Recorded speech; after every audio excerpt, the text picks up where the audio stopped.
Hello and welcome to this week's episode of Wow, from viewers like you, and we answer them. So today's topic is going to be all about lightning.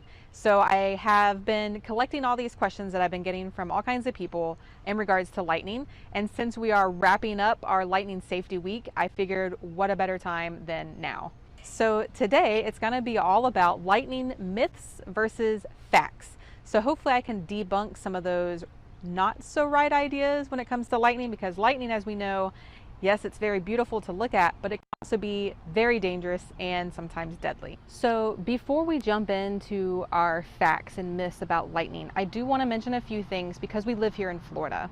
Florida gets a lot of thunderstorms. In fact, if you look at this graphic, we get more thunderstorms than anywhere else in the country, and some areas even reaching over 100 thunderstorm days in a year, which also means that we lead in the number of lightning fatalities. So this graphic will show you where the lightning fatalities are, and unfortunately Florida, 51 from the years 2013 to 2022, with the majority of those being water-related fatalities. And as a native Floridian, I get it. When you're out there having a great day on the water and you see a storm kind of in the distance and you start to hear that rumbling of thunder, you think, you know, it's pretty far out there, we should be fine. And before you know it, that storm is on top of you and lightning is crashing all around and people are just scrambling. So it's just better to go ahead and start practicing. If you see a storm approaching, go ahead and start getting your stuff together and start packing up and start moving to a safe place.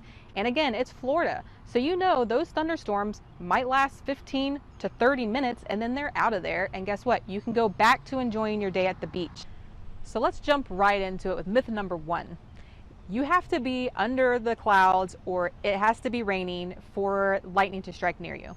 Unfortunately, that's not the case. Lightning can strike miles from the center of a thunderstorm, sometimes 10 to 15 miles away from a storm. And really, that has a name, and it's called bolts from the blue, which means it could look outside almost. You can maybe see a storm in the distance a little bit, but lightning can strike even there. In fact, just last month, our office caught that on our radar. You can kind of see this image here, that circled area. You can see where the storms are around it, and then in the middle, where there's no storms at all, was a lightning strike. And that's what's kind of is that you have to be in a thunderstorm in order to be struck by lightning, but really bolts from the blue happen pretty often. So it's very imperative that if thunder roars, you go indoors. All right, myth number two for lightning is another common one, and that is lightning never strikes the same place twice. Again, that's pretty false, because if you're a tall, pointy object, lightning will most likely strike you more than once. In fact, the Empire State Building on average gets struck 23 times a year. It's very tall, it's very pointy, lightning likes it. So this third myth, unfortunately, has cost people their lives. And that myth is it's safe to hide under a tree during a thunderstorm. I can't stress this enough that nowhere outside is safe during a thunderstorm. Sure, it might protect you from the rain falling down a little bit, but it's not going to protect you from lightning. In fact, if lightning strikes that tree and you're underneath it, you could also be hit with that charge and it could cost you your life.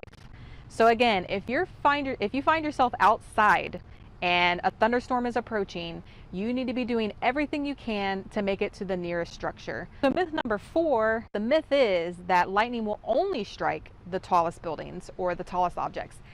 That's not necessarily the case. Now, yes, lightning does tend to hit those tall, pointy objects more often than not, but lightning doesn't discriminate.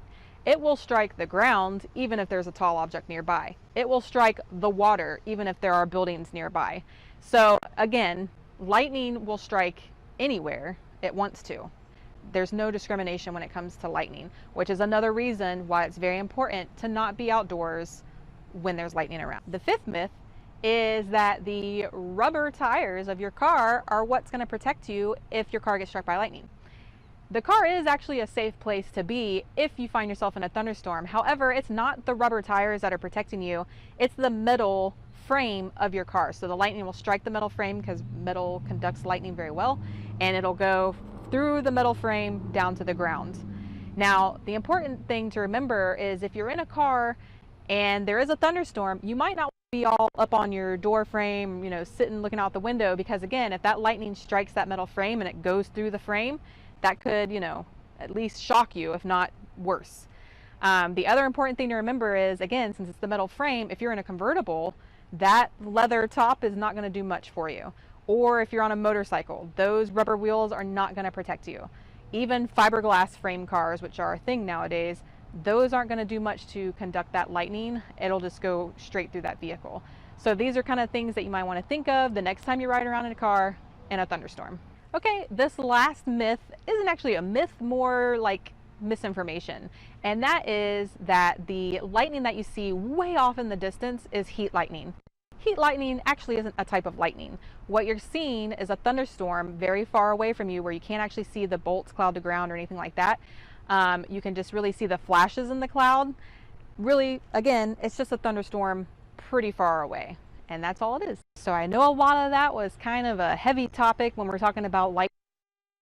The important thing to take away from this whole video is to practice safe lightning practices. And that means, and again, you're going to hear me say it a lot, when thunder roars, go indoors. And that is the best thing you can do if there's a thunderstorm. And I hope you enjoyed this video. And if you did, please make sure you subscribe. That way you can get the next video. This just in. Scientists have attempted to weigh a rainbow and found out it's pretty light.